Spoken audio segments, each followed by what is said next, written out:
It's a Disney-produced superhero movie produced by Disney and not Marvel. Today we review Big Hero 6. We're under attack from a supervillain, people! You will be all right. Have a lollipop. Sweet. On November 7th, We gotta catch that guy. but for nerds! We can be way more. What do you say, buddy? Whee! Anybody else's suit riding up on him? Full thrust! From the creators of Frozen and Wreck-It Ralph, Let's do this! Disney presents Little battery. Harry, baby. Big Hero 6, November 7th in 3D, rated PG.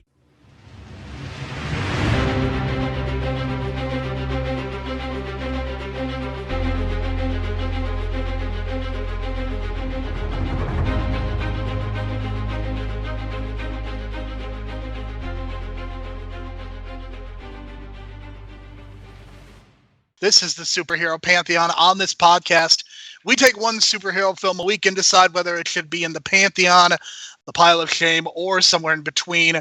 My name is Jerome Cusack. You can find me on Twitter at JeromeC1985. You can find additional episodes of this podcast through Apple Podcast, Stitcher, Spotify, and all of your favorite podcast apps through the real world. We strongly encourage you to leave a 4 or 5 star review so as to help people discover this show and the great work that the folks at the real world are doing. If you would like to interact with us or send feedback, you could do so in 2 ways. First, send an email to superheropantheon@gmail.com. Second, find us on Twitter at Hero Pantheon. My co-host for this week and every week will be Brian DeBrain. He can be found on Twitter at Brian DeBrain. Brian, it's pretty amazing to think about the fact that this movie came out just 6 years ago. And here we are talking about it. And it just feels like there are so many other Disney movies that have left a legacy. I'm thinking about Frozen, which is a global franchise, the likes of which we have not seen since the Disney Renaissance of the late 80s and early 90s. Even a movie like Wreck-It Ralph received a sequel last year in 2018. But then there's this movie, which has a Disney series currently airing on the Disney Channel, the first season of which is streaming on the Disney Plus service. But Brian, it feels like despite the fact that this movie was very successful, it has kind of been lost to the wayside. Yeah, and I feel kind of guilty about that too because, like, I haven't watched it since the movie came out in theaters, and rewatching this, I'm like, holy shit, this movie's great. Like, for me, it's almost borderline Pantheon level at times, just because I'm, like, kind of blown away by a little bit elements of the plot, and I love the performances by the voice actors, and just everything about this movie kind of clicks in a way that I didn't realize at the time, and I don't know why it took me so long to realize that, or it's just a rewatch that takes you to do that, but, I mean, I found myself, like, really engaged. Like, it's a great 90-minute, brisk pace, and everything looks beautiful on screen, and the animation's amazing, and the character work is well done, and a lot of great character arcs in this movie, so, and, a lot of twists and turns, because I'm one of those people that kind of catch the things and, like, who's the real heel and whatnot, and, they set up a lot of red herrings in this movie, and, surprisingly, for a kid's movie, to kind of throw you off guard.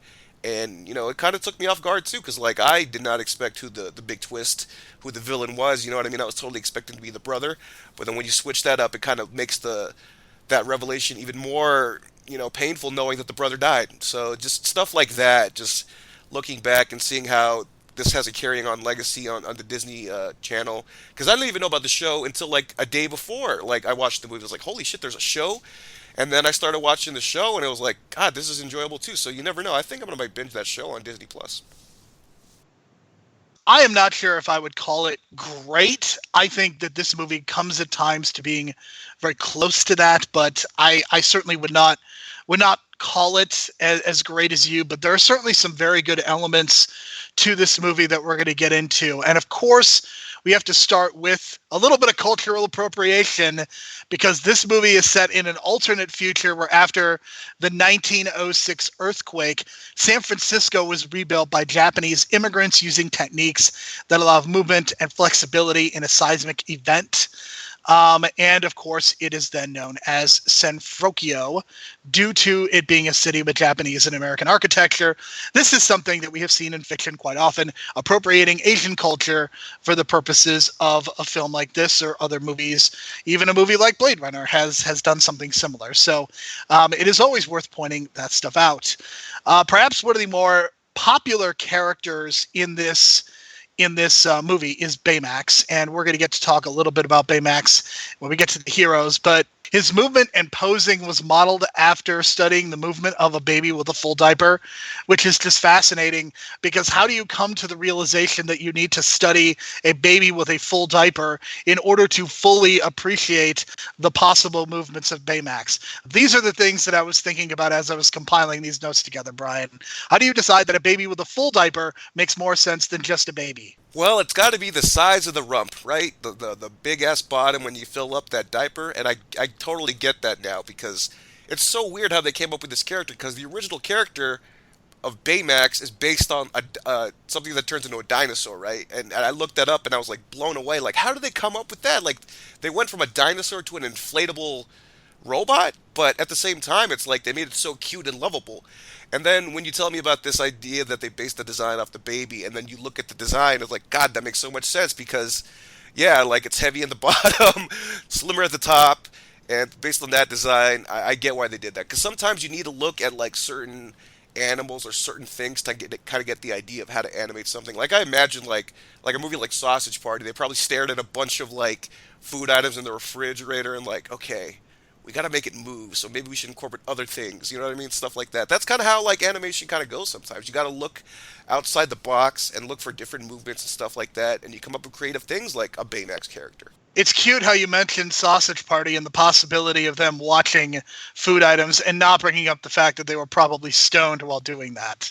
I didn't want to mention that, but yes, probably that as well. That's probably why there's that one scene in Sausage Party, if you know what I'm talking about. Before deciding that Baymax was going to have an expressionless face, he was originally going to have a face that did 5 different expressions. I'm actually really glad that they went with the expressionless face. I think it worked out so much better because they had to get creative. And I think anytime there are some restrictions, I think that can be a major benefit. Now, as far as to why this movie is not a Marvel movie, but it is a Walt Disney Animation Studios movie, this is based on the Marvel comic of the same name. There have been a lot of changes to the names, the setting, the ethnicities of the characters, the backstories, as well as several plot points. So even though this is based off of a Marvel comic, there have been a lot of changes. And this is the first Marvel film to be released theatrically via Walt Disney Animation Studios.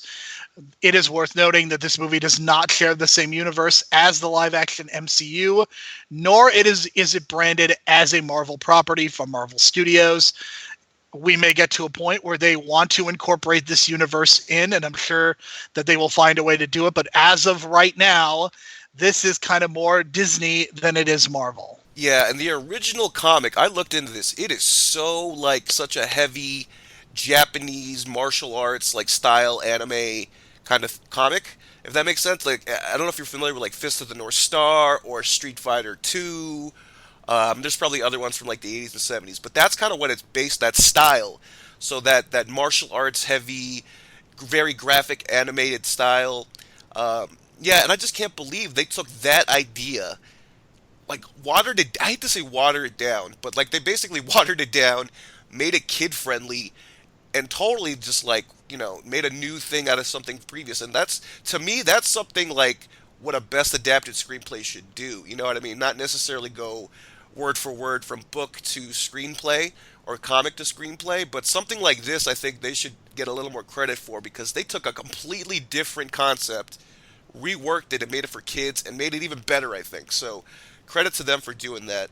And yeah, I hope when, well, I don't know, we'll see. Maybe like 5-6 years from now, if you want to do a Marvel What If episode or something and kind of tie in, or hell, if you want to have the multiverse kind of play into that and have Doctor Strange pop in, animated style, 2D or something, you can totally do that. So there's a lot of possibilities, but I do like the fact that this is kind of like its own separate world kind of thing and let it build on its own, because there's definitely a lot of world building going on in this movie that I liked a lot. So I like the fact that it's separate. And one day you can retcon it, but right now, let's just kind of leave it in the animated world. But I do think a Big Hero 6 live-action movie could do really well, probably like 10 years from now. Certainly something to consider. Of course, this is a Disney movie, but it is partially owned by both Pixar and Marvel, which makes this very unique and is corporate synergy at its finest. This is also the second Walt Disney Animation Studios film to win the Academy Award for Best Animated Feature Film, this coming after just the year before when Frozen had won. We have been talking a lot about Alan Tudyk on this show lately, based on his role in Doom Patrol, the fact that he's on Harley Quinn. He is also doing a voiceover in this movie as well, over the, I guess we could say, the fake bad guy, I guess is what we could call him. This is actually his third Disney movie in a row, though, after Wreck-It Ralph and Frozen. And Alan Tudyk really been collecting those Disney checks between the three animated movies and his voiceover in Star Wars Rogue One. Yeah, good for him, because lately on Harley Quinn, I can kind of tell, like, oh, that's Alan Tudyk, and then, it's just something about his voice that's very distinctive. But in this movie, like, you couldn't really tell it was him, so I appreciate that. He kind of hid his normal accent a little bit, I guess you'd say, and kind of made it this kind of straight-laced corporate character, which is good because I like the fact that when you have a good voice actor and he does a role and you don't necessarily notice it's him or her. I like that because then you kind of see like they have a wide range of skills in terms of their voice acting. So I appreciate that fact. Even though it was a minor role for him, like I like that he was subdued and not doing something crazy and stupid, like trying to be like the Joker or something. So he could show us like all the different sides that he can do as like something subtle and subdued or do some drama. And then of course he was in Serenity. So yeah, he can do it all, man. So credit to him. And I'm glad he kind of kept the tone down in this one because I like it when you can't really identify the actor and then you're kind of blown away by who it is at the end. All right, with all that in mind, let us get to the categories and talk about the heroes. First, of course, we have Hiro Hamada. He is a super genius 13-year-old who has lost his parents, and we see him starting off the movie hanging out with his brother. He is a bit directionless, as many 13-year-olds are want to be, and he comes very close to killing the villain towards the end of this. There's a lot of interesting give and take between the fact that he's going to go back to school and then unfortunately his brother is killed in a fire in what is just visually a very stunning scene to watch, especially after some of the blandness of Megamind. When we get to the technical aspects, I think our feelings are going to be a little bit different about this movie. And then Hiro eventually decides that he is going to get some revenge. And a lot of this movie is based off of the relationship between Baymax and Hiro. Baymax is absolutely adorable. He is genuinely hilarious in ways that Megamind could not even help to be. Just the way that his actions and his behavior and his pleasantly monotone voice, the fact that they could have gone in a lot of different directions with this voice, but the fact that they picked somebody so pleasant, but yet still kind of kept that robotic feeling, I think it is a testament to the casting that they cast this role so well. And if this movie fails, it is because the Baymax-Hiro relationship doesn't work.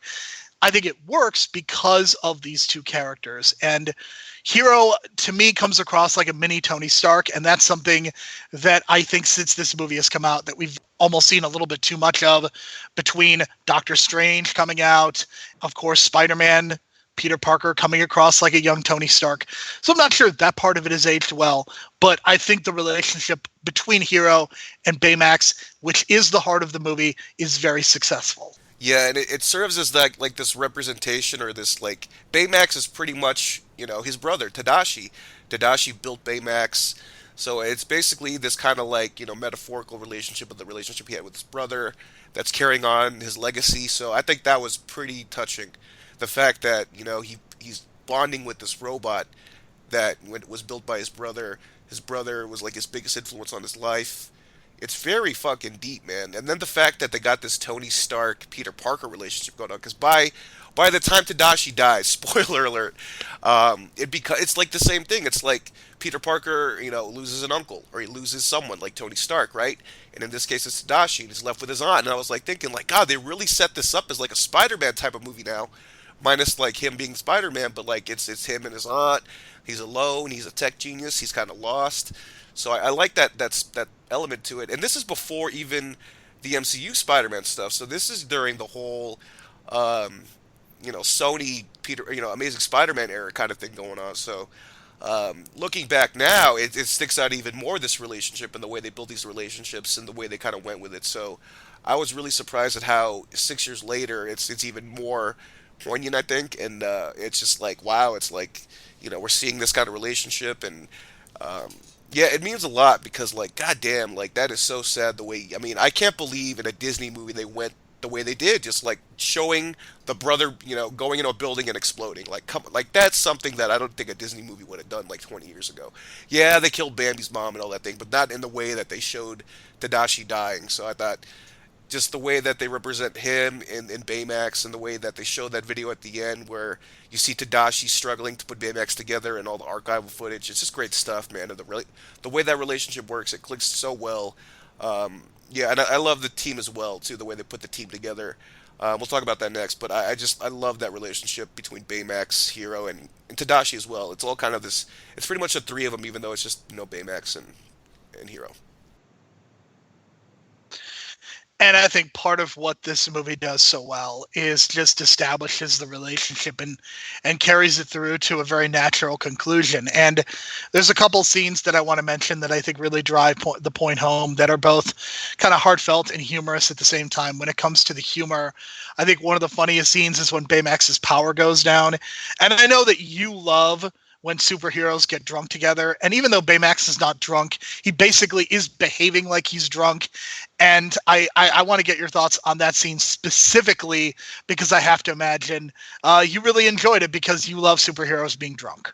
Oh, totally, man. Especially like him being slightly deflated. I thought that added a little like little subtle thing, you know what I mean? Just like little things like that to kind of tie into the overall visual, you know what I mean? And just him going up the stairs was hilarious, drunk and everything like that. Just physical comedy can be really hit or miss sometimes for me, but when it comes to stuff like that in like an animated movie, like you can do stuff and get away with it. And him being monotone ties into that, and the tone of his voice. So everything about that scene just clicks for me because it's again, like you said, I love Hero's drunk or whatever, and this is like the same thing. And then him, especially like people going up the stairs drunk, I find that funny sometimes because something bad's gonna happen or someone's gonna fall, and that's exactly what happened. So yeah, credit to them for creating like a drunk scene for kids but making it passable.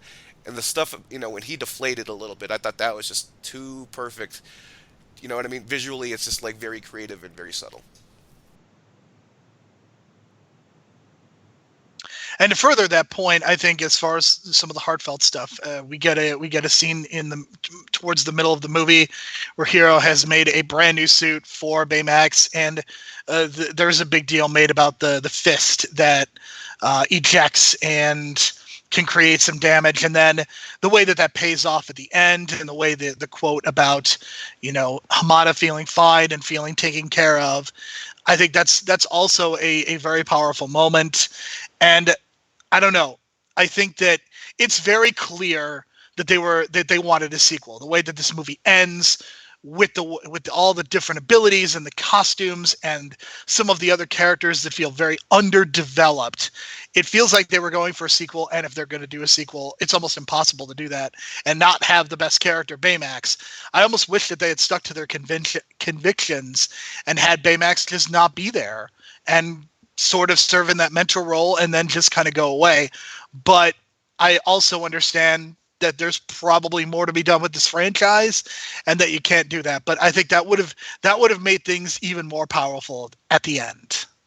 Well, I did watch the pilot of the show, so yeah, it's they need him in the show. It's a kids show. I understand why, they need him alive, and it's not necessarily the same Baymax, obviously, but it's they rebuild him, so it's all fine and dandy. But yeah, it also kind of reminds me of this because I have this theory about like certain types of let's say like single parent movies. Like to me, E.T., The Iron Giant, and How to Train Your Dragon are all the same movie. It's all about kids with single parents having difficulties growing up, and all of a sudden they meet this alien-like figure that teaches them how to fly halfway through the movie, right? E.T., Iron Giant, How to Train Your Dragon, all had scenes of them flying with their new best friend into the air. And this movie had the same thing.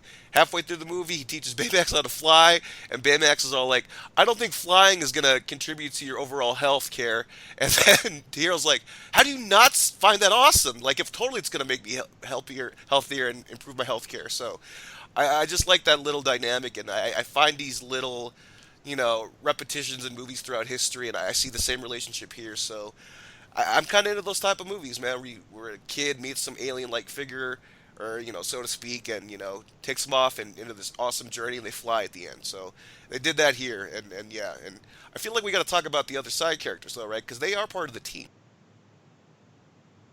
Right, we do need to talk about a little bit about the side characters. I just think I love the visuals, the way the characters are designed. I like kind of the function that they play at times with some of their powers. But this really feels more like a mini Tony Stark origin story rather than the origin of the full team, and I think that's what's really unfortunate. In a way, I think it's kind of similar to the Harley Quinn movie in that movie was so heavily focused on Harley Quinn that the Birds of Prey seemed like they were an afterthought at a certain point. And even though the name of this movie is Big Hero 6, it feels like some of the characters were an afterthought. And again, I understand that, you are going to develop this into its own franchise, but I wish that we had seen more of the team dynamics, because my theory, based on doing this podcast for over a year and a half at this point, the best superhero movies are the ones where the characters are interacting with each other. And while we do get Hero and Baymax interacting with each other, and it's very fun, I don't think that having that full team dynamic, I think that's something that is missing from this movie. There are scenes where they get into that, the training montage, and then, of course, the other four on the team are Tadashi's original group of friends that he introduced to Hero at the beginning of the movie, and they all kind of clicked together and became this clique. It's really interesting that the idea that a bunch of nerds come together and be superheroes. I also like that idea. I thought that was a really cool thing. But like I said, it seems like what I'm watching after the pilot and reading synopses on the episodes of the show, that's where you're going to get your character development for the other four members of the team. And I'm not sure if they plan to do the show right after the movie, because the first season is in 2017. The movie came out in 2014. I could totally see, maybe a year of pre-production, a year or 2 years of production. That's why they came out in 2017. So I don't know if that was the exact plan, but it does feel like they laid the groundwork, and knowing that they only had 90 minutes, 105 minutes or whatever to do it, they kind of had to restrict some of the character development. But knowing that they were going to do something else, I think they were okay with getting away with stuff like that and kind of focusing more on Hero and Baymax. But it does seem like we're getting more, character backgrounds on Wasabi and Chi-Chi and all of them. So I like that, and I did like that we got to know them a little bit, and I can already picture their individual character, personalities and traits, especially the rich white dude who seems to not want to change his underwear every 7 days, which I find hilarious because that's such a college male thing to do when you're lazy. But I'm not saying I do. I know people who did it, and I was just disgusted. So I had a hard time coming up with the score because I really did enjoy the Hero Baymax interactions, but the lack of the side characters, given what the name of this movie is, I came to the decision to give this a 7. I'm going to go with an 8 because I felt by the end of the movie, I don't know, Hero just kind of had this full arc, and it was just beautiful to watch. And now he's the superhero without even, he didn't even want to start the movie out being a superhero. He was looking for, this cause. Because we forget to mention, he graduated high school at 13, and that kind of pressure, it's very tough because everyone expects the world out of you, and it's such a Doogie Howser thing. And if you remember Doogie Howser, MD, with Neil Patrick Harris, he had a lot of expectations, for being a super genius, being a doctor. So I get that, and I like when you put the pressure on a kid to get that, kind of response, and then him finding his motivation and then going back to school for college. I thought that was a great little arc too. So overall, I'm giving it an 8. I was satisfied with what they did with the minor characters, and especially the little Alfred nods that they did with the butler, because that was so obvious it's based on Alfred. But I love the way that they tied Alfred as well, and him being their pilot or saving them or stuff like that. I thought that was a nice little touch too. So the reason that we were able to spend some extra time on the heroes is because, quite frankly, there's not a lot to talk about with the villains. There is a little bit of development toward the end, but it feels very much kind of shoehorned, because at first we are led to believe that this character, Alistair Cray, who is voiced by one Alan Tudyk, he is kind of, we think he's going to be the villain because he's an evil megalomaniac. I compared him to kind of being an Elon Musk type. He's not the main baddie. He's not the main baddie, but he's a billionaire, so let's face it, he's evil. The actual villain is Robert Callahan. He is under a mask, and he is trying to get revenge on behalf of his daughter, who got trapped after being sent through a portal. And so you get a little bit of Ant-Man in addition to Iron Man, Doctor Strange, and that kind of thing. I really was going to give this a much lower score, but at least they added a little bit of pathos to the fact that Robert Callahan has, I'm not going to say a justified reason for going evil, but there is at least a reason that is provided, that is given. Unfortunately, we don't really get to see a lot of Robert Callahan outside of a couple of very brief scenes toward the beginning and the end of this movie. And ultimately, it was very hard for me to say, well, this is a great villain. I think that the villain serves his purpose. I think Callahan serves his purpose. I don't think the twist is all that is all that great, but I think that they definitely put forth an effort at the end of the movie to make you feel something, at least, for the villain. Yeah, it's unfortunate because I'd say, 75% of the movie he's in the kabuki mask, and we're not supposed to know who he is, and that's part of the mystery. So I get why they did that, and for a kid's movie, I guess it's more effective for like a kid to sit through, because kids' movies don't necessarily need the crazy, awesome character development for villains. You know what I mean? It's very stripped down and basic, but in this one, they kind of made you sympathetic towards the end, knowing that he was doing this for his daughter, but then you realize that because of this, Tadashi had to die, and Tadashi died thinking he was trying to save Callahan, which is even more heartbreaking in my eyes, because halfway through the movie, I was like so convinced Tadashi was the guy in the kabuki mask, like totally convinced that he wanted to just get revenge on Keel or Kree for what he did, and it's just like, that was just made sense in my mind, but then the twist at the end, once it reveals that it's actually Callahan and that Tadashi is actually dead, it made his death even more heartbreaking. Like, at that moment, like, the reality set in. The first time I watched this, I was like, oh my god, Tadashi's dead. He's not coming back. And I was like, he's not coming back. And this is a kid's movie, so they just killed him straight up in front of you in an explosion. So, like, that really took me back a little bit. I had to process that a little bit the first time, and I was kind of like, whoa. The reveal was much more deeper for me personally, just because of the red herrings or whatever, and I guess I had my expectations set a little too set in one direction, but I guess that's sometimes good when everything kind of goes left instead of you think you're going right in the movie. And I think it was a good kind of swerve in my opinion, and it's unfortunate because it's James Cromwell, right? And he's this great actor, and he's like, anytime I think of James Cromwell, people think of Babe, but I immediately think of LA Confidential. So, and then it makes sense, like, of course he's going to play the guy that's going to turn on the good guys at the end, because he did the exact same thing in LA Confidential. So knowing it's James Cromwell, I should have figured it out ahead of time, but I didn't really think about it at the time. So, and it's unfortunate that we didn't get a lot of background, except for the one scene where you see his daughter going to the portal, which is a great, super villain origin story within itself, you know what I mean? Something like that.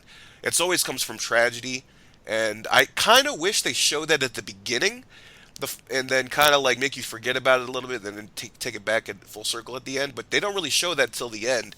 So I was kind of like, oh, okay, this is where it's going, and that's why he's doing what he's doing. So it's kind of unfortunate, but it is what it is, and they couldn't do a lot of development. So I'm going to go with a 6, because unfortunately, like I said, because he's in the kabuki mask, you can't really do much character development based on, like, a mystery character. So...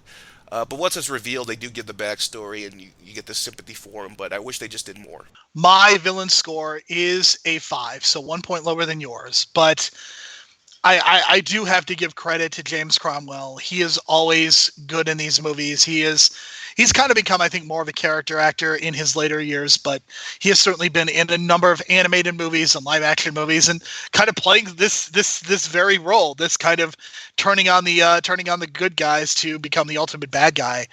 Let's talk about the story. We have not talked about how this movie begins with 14-year-old Hiro Hamada being a genius who makes money in illegal robot fights, which is so fantastic. I love the opening scene and the way that his his little robot basically just takes out this big giant robot, and the way that entire scene plays out and leads to a big chase. It's such a great character moment. You can learn so much about these characters through actions and behavior that is so much easier to do in an animated movie than in a live action movie. And I can't tell you how impressed I was by that opening scene and just what they were able to get across. I don't know if you picked up on this, but his style of like design is kind of reflected in that, because you look at his robot, it doesn't look like a fighting robot. It just looks like, I don't even know what to call it. It looks like a big metal, I don't know, round thing. Like you can't even describe it. It's like a weird shape, right? With like weird arms and legs, and it doesn't even look barely like a robot that fights. It looks like a doll. But then all of a sudden, it just turns it up and then starts manipulating and changing, and then all of a sudden, it's like this badass robot. And I think that kind of ties in with, Hero and his character development, because the way he designed is like he thinks minimally, but for the fullest of the effect. You know what I mean? Like he doesn't create this big giant robot that has like all these weapons and stuff. He creates a small thing that he knows can take down a bigger thing based on size and skill and technique, right? So it's very much like him, I don't know, it just shows like his style. Like he's so smart that he doesn't have to show off. He does like the least amount of showing off in terms of his robot, and then just kicks the most ass. So I thought that was a great development moment. And what's interesting is that the dude that he rips off, that big, I want to say, I don't want to say Yakuza, but that mob boss that he rips off in the movie turns out to be the first villain in the first couple episodes of the show. So I thought that was a great way that tied in together, and everything comes back to the original characters from the movie. So I appreciate that. We'll talk about the legacy, but I love the fact that they took that bad guy from the beginning that you kind of forget about and bring him back for the show. All right, as the movie continues, Tadashi saves Hiro from a dangerous gang, and we eventually get Hiro inventing the microbot, which is this invention that is kind of a catch-all. It does a lot of different things and is able to basically change the way that we live as human beings. And this is a very common trope that a lot of superhero movies have relied on, and this microbot becomes kind of the MacGuffin of the entire movie. He eventually meets his friends, Tamago, Wasabi, Honey Lemon, as well as Fred, and he decides that he is going to go to the university up until when his brother is killed in the fire, and then he decides that he is not. And I think what's fascinating about Hiro is that we do see some interactions with his aunt, but we really don't get a sense of what happened to the parents, kind of the relationship with the aunt. And I was very curious to see how that was going to develop and whether it would. And I'm not going to say I was disappointed, but I was a little bit surprised that they didn't more directly touch on the relationship between Hiro and his aunt, because it's kind of like once the plot gets going, she's kind of forgotten.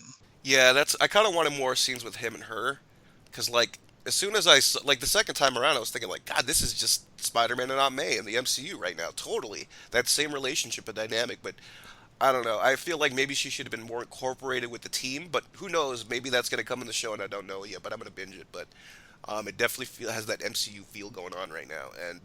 I there's some little things there too. Like I think she's a white aunt, right? So that means like they're biracial. And I was thinking like the way they're talking, it sounds like they're biracial. So there's these little subtle things, race things going on in the movie that I appreciate, because being a biracial person, seeing biracial characters in film really, it's really good to see for diversity, and and just I feel like I wish they kind of went into that a little more. But I do like the mystery aspect. It's like, even with Peter Parker, we don't talk about his parents in the MCU at all. We don't even talk about Uncle Ben. It's just, we know it. But here, I feel like it's kind of implied, and I don't know if it's going to be a big deal later on, but we'll see. But I don't know. For the movie, I think it worked, but there's definitely, you want more out of the relationship. Yeah, I definitely agree with that. And the plot kind of develops as we've talked about, and we get to explore a little bit of the relationships. And I love montages. I'm kind of a sucker for them. And this was a very good one. I don't know, it feels like X-Men. We could almost do an entire episode just on the best montages from the movies that we've done. I feel like this one, X-Men First Class has a really good one. There are probably numerous others. Iron Man, I recall, has a really good one with him in the suit. We could probably, like I said, do an episode about this. But let's get to the score. I am going to say this is a 7. Again, I think it comes up a little bit short for me. The lack of development in some of the relationships is why, but it's still very, very good. Like, I don't want it to seem, even though I think Brian is slightly a bigger fan of this than I am, I still very much enjoyed my experience rewatching this. I'll go with a 7 as well, because just, the stuff about the lack of development that I just talked about with the aunt and hero, and then, you mentioned the lack of love for the other side characters, which gets, they get later love in the show, obviously, but, yeah, for that I have to give it a solid 7, but, I mean, clearly, like, if they gave this 15 more minutes, it could have been an 8, maybe a 9.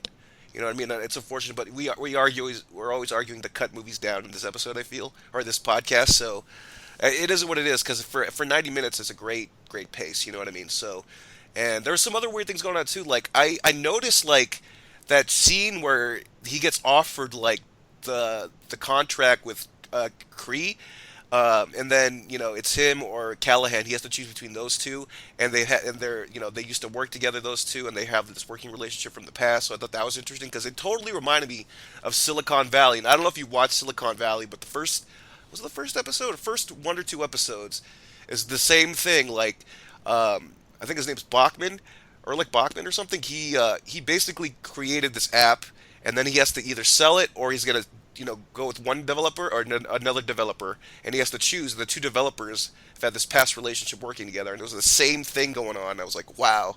I don't know if they just the timeline or whatever, but this is a very similar premise to Silicon Valley right now at the beginning, and the fact that it's Northern California as well, just all those little things. I was like, wow, this is such a Silicon Valley type And moment. TJ Miller is doing one of the voices as well. Yeah, I know. That was the weird thing, too. And I was like, God, like, what is this? Am I watching Silicon Valley? But it's I guess it's that thing where it's like, anytime you have this new tech, there's always going to be this corporate people trying to bite off you, man. And I thought that was a great scene, because he was basically choosing between an education or just like a free check and just kind of ride with it and coast for the rest of his life. And he chose the hard work. So I thought that was a good moment, too. One of the things that I really appreciated about the technical aspects of this movie, I really did appreciate the character designs. I think the city looks impressive. I don't know how you feel about the city, Brian. I know one of your complaints about how Metro City looked is that it kind of looked generic. I thought San Francisco looked very good, and I think it did look distinctive. And from the beginning to the end, I think it just came across really well. I like the score. I don't think the score is particularly memorable. Like, there weren't any tunes that I was humming to myself, but I really like the music, and I love the character designs and the city. I just wish that we had seen more of the costumes and more of the team in action together, but that's not going to affect this score. I'm giving this an 8. I'm going to go with a 9, because that scene where they fly to the top of the bridge, God, that looks so incredible. And I was thinking, like, God, this is like 2014. It's not even Pixar. You know what I mean? But yeah, they really nailed the visual down in this movie so well. The score's good. I wouldn't say the score's very good, but I feel like the strength is all in the visual. And then I got to talk about the editing. The editing in this movie's great. Like, it's so well paced. I sat for like 90 minutes straight through, and I didn't even feel like it was like 90 minutes. It felt like just less than an hour, maybe. And when I realized they're looking at the timestamp, and the movie was almost over, and I was like, wow, this is such a really well-paced movie. They knew how to, like, be concise and timed out all the scenes well, and everything made sense, and the montages and everything like that. So just a credit to that. Yeah, like I said, the score's not memorable, and there's no, like, pop culture songs in the movie, famous pop songs or anything like that. So I thought that was a nice little distinctive way to go, different. Because I think if they did that, it would have been a little too much. You know what I mean? So I'm glad they did it that way. But man, the visuals in this movie are unbelievable. I love the way that the original suit halfway through the movie that Baymax is wearing is blue, and then once they improve it again, it becomes red. I love little things like that in the movie where they're slowly improving the suit throughout the movie to make little changes here and there. And there are some other little things like when he's uploading the programming. I thought the way that he designed the programming stuff and the way that they kind of come up with the tech and the way they designed the tech of the movie, very creative stuff. The fact they're still using like floppy drives, you know what I mean? Like just weird things like that. They're still using floppy drives for memory, but they got these other like nice display screens here and there. It is so weird. And then the idea of like combining Tokyo and San Francisco into one like design. Like I love that concept. I don't know why. It just visually, I guess it's appropriation, but just still like the style of it all and the fusion of cultures. I think is kind of symbolic, and because I'm Filipino culture and American culture for me like kind of fused together growing up, so I get that idea of cultures fusing together, creating a new culture, and it's very subtle, and we don't know if like these characters the way they're designed are like biracial or not, but it's weird. You see some of these characters that are kind of like animated as like white characters, but then the way they speak, it's like they have this Japanese accent. Like some people in the movie call Hiro Hito, and then others just call him Hiro. So I was like, oh, they really kind of vary the accents and made it kind of realistic in that way. So credit to them for doing that. There's one category left, and it is the legacy of this movie. The fact is that this did make a pretty good amount of money, especially internationally. This does have a Disney series, but I can't say, and perhaps I'm guilty of just comparing this to some of the other movies. This does not have the legacy of some of the other Disney movies, which have become phenomenons. I'm thinking, of course, of Wreck-It Ralph and Frozen. These movies have generated sequels and I think have really catch and caught the zeitgeist in a way that this movie hasn't.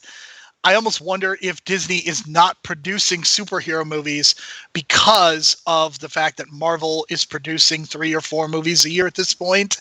And you've also got The Incredibles, which was produced by Pixar a couple of years ago. So I'm not sure if we're ever going to get a sequel to this. And it's tough to say whether a sequel is going to affect the legacy score, but it feels like this movie has unfortunately been lost to the wayside a little bit. And for those reasons, I'm giving this a 6.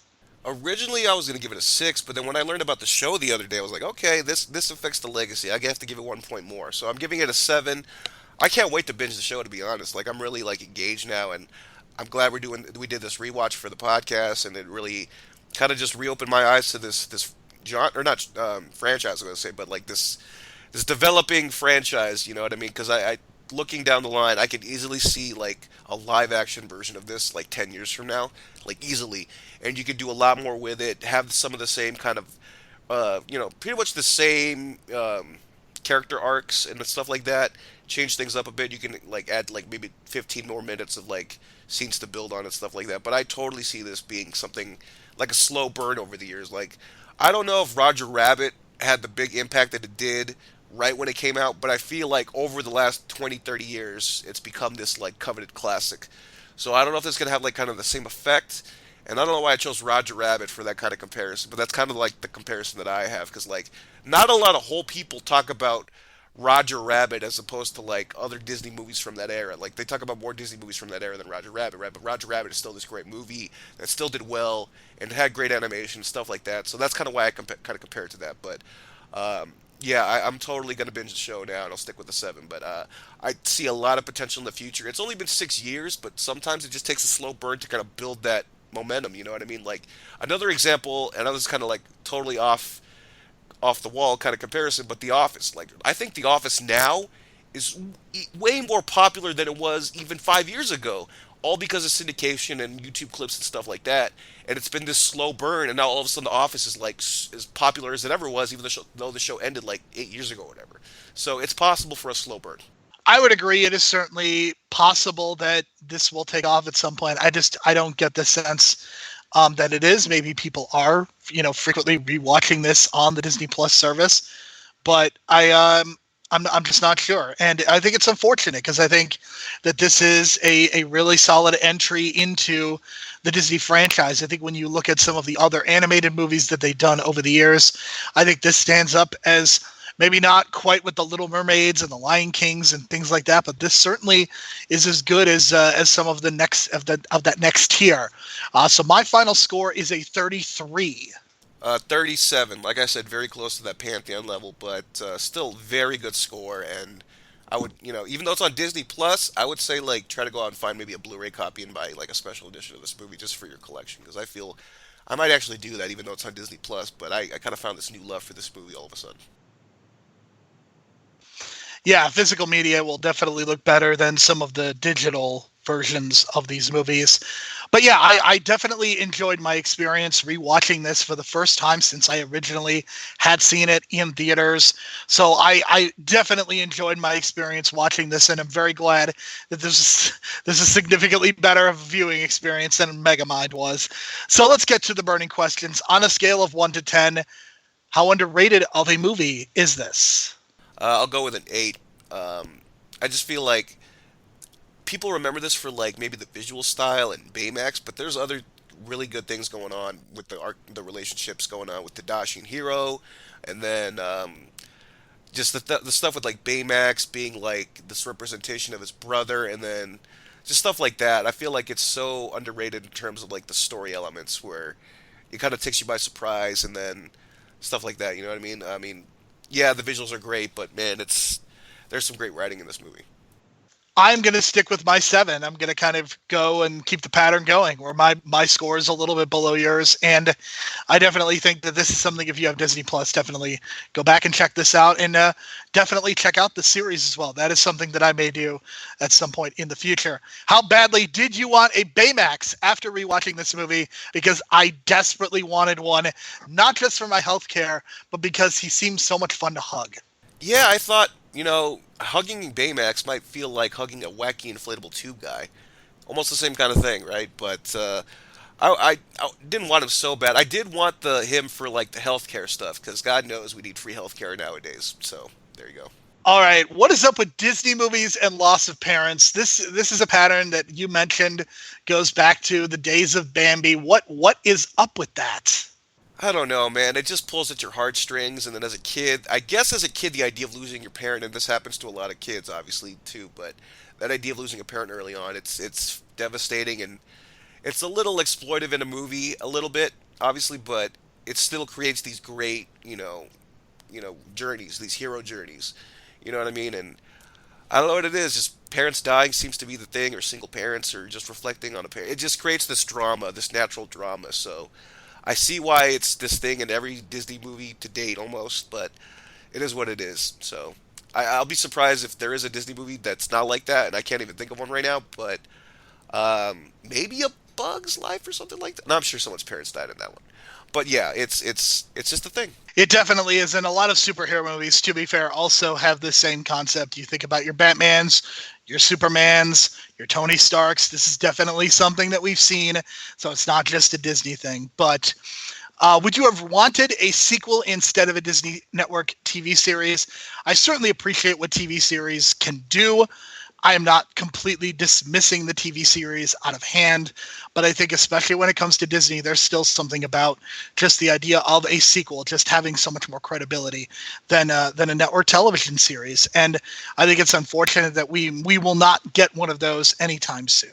I'm kind of 50-50, because like right now, based on watching the pilot, I dig, because the animation style is 2D in the show, but everything looks the same except it's 2D. So I was like, wow, this is kind of like an old school traditional feel to it going on now in the show. And, growing up, 2D animation style, with us, like, yeah, we understand why that's kind of appealing. So I'm kind of in the middle, because if you do a movie, they're going to have to do it like, 3D CGI again, right? But I don't know, there's something about 2D, and especially in this world, I don't know what it is. There's something about 2D and like a really futuristic world that gets me going. I don't know if it's like for me watching Akira or what, but just something about it really like has me fascinated. So right now I'm kind of leaning towards the show, but I mean I definitely want a sequel directly if they ever want to do it, but it's gonna have to be budget wise, and they're gonna have to grow the characters up a little bit, so they're gonna have to make some changes. But I'm glad they're doing the show right now, and if there is a sequel, I'll definitely watch it. All right, what is the best 3D animated movie non-Pixar? We are not counting Pixar for the purposes of this argument because that would take us in a whole nother direction. God, this is tough because I really love Wreck-It Ralph, but I really love Frozen as well. And the plot of Frozen isn't as good as the plot of Wreck-It Ralph, but Frozen has these like really like cool like female empowerment moments going on in the movie, and Let It Go is like one of the most awesome songs, and I know people are annoyed to death with that song. So I'll go 50-50 Wreck-It Ralph tied with Frozen 1 as of right now. I'm trying to think of the other non-Pixars from the last 15 years. Zootopia. Years. Oh, Zootopia's great too. But I think I enjoyed Wreck-It Ralph more for some reason. Even though Zootopia's got this great mystery thing going on in the background. And, oh God. Now you got me thinking, man. But I guess the three-way tie then. Fuck. I'm going to say Frozen. I'm going to be definitive. There's no tie. I think Frozen is the best of the 3D animated movies. I love the fact that it does not rely on the trope of the princess finding her Prince Charming. It is very much a movie about sisterly love. Let It Go is an annoying song, but it is also a straight up banger. So for me, it's Frozen. There is no doubt in my mind about that. And I guess that should say a lot about my movie tastes, I guess. Yeah, funny I should mention Wreck-It Ralph because Sonic just came out, and what's funny is that the theater that I watched Sonic in, the fire alarm went off, so I never actually finished the movie. So as of right now, I don't know if I'll ever finish the movie until it comes out on digital. So thank you very much, AMC, for ruining my night. And then they gave me a free movie ticket. Dude, I have the pass. What the hell am I gonna do with a free movie ticket? What you need to do is you need to go see 3 movies in a week and then go see the 4th movie, which you would have had to pay for. That's how you have to do it. Ah, man, it's February. There's not that many movies that I want to see in theaters. It's just I already saw Birds of Prey. I don't know. I was just kind of frustrated, but yeah, just thinking about Sonic made me think about that. Absolutely. Well, next week we are taking off because the first Tuesday of every month this year is going to be dedicated to Kevin Ford and I discussing the Breaking Bad universe. Next week, Kevin Ford and I are discussing Breaking Bad Season 2. In 2 weeks, though, Brian, what a month of March. We have got March full. We are going to be doing 7 movies in the month of March. We're going to be doing 3 double episodes. First double episode is going to be the 1990 version of Captain America and the 1989 version of The Punisher. The next week, we're going to do the 2004 and 2008 Punisher movies. The next week, we're going to do the 2 Nicolas Cage Ghost Rider movies. And then we are going to end the month by going with Bat Devil or Ben Devil.